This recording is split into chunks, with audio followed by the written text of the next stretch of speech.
Well, you see, the marriage life in Islam says that it is peace and mercy, and it's one of the blessings of God that He gave us this choice and made it easy for us human beings, whether Muslims or non-Muslims. So it's a blessing that we should give it a special care.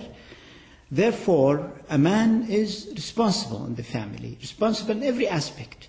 He is financially responsible, he is religiously responsible, and he is socially responsible for the family, and he has to do everything in the family.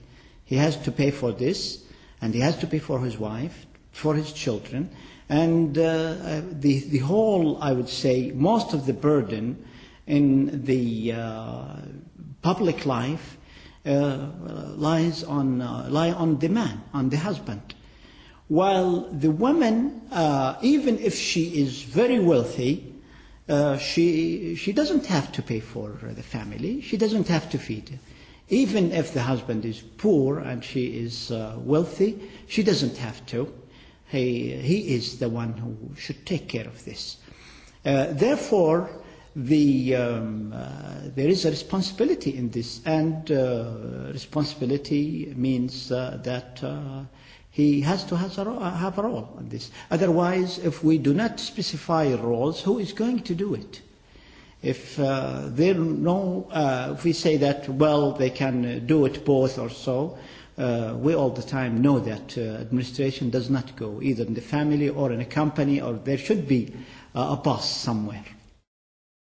When it comes to polygamy, which is one of the things that they are the right of the man in Islam. He can have more than one wife, up till 4 at the same time, while in Christianity do not have it. So it's I would say, a legal issue in the Muslim jurisprudence that I would say probably that the Council of Jurisprudence, the European Council for Jurisprudence, must have discussed, because it should be debated on according to the Islamic Sharia.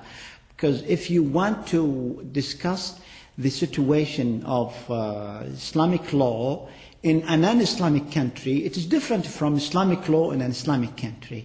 Because in the Muslim minority here, you are in a non-Muslim country, so you do not have the right to legislate.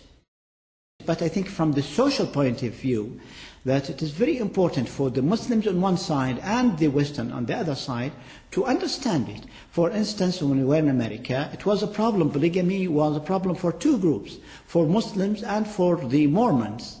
And it was a problem for each one, and all the time in the media, in the courts, you have problems.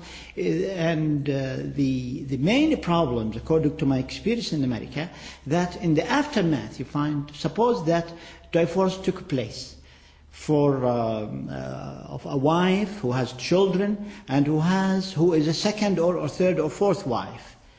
Then who is going to be the father, and how the court will decide it, and things.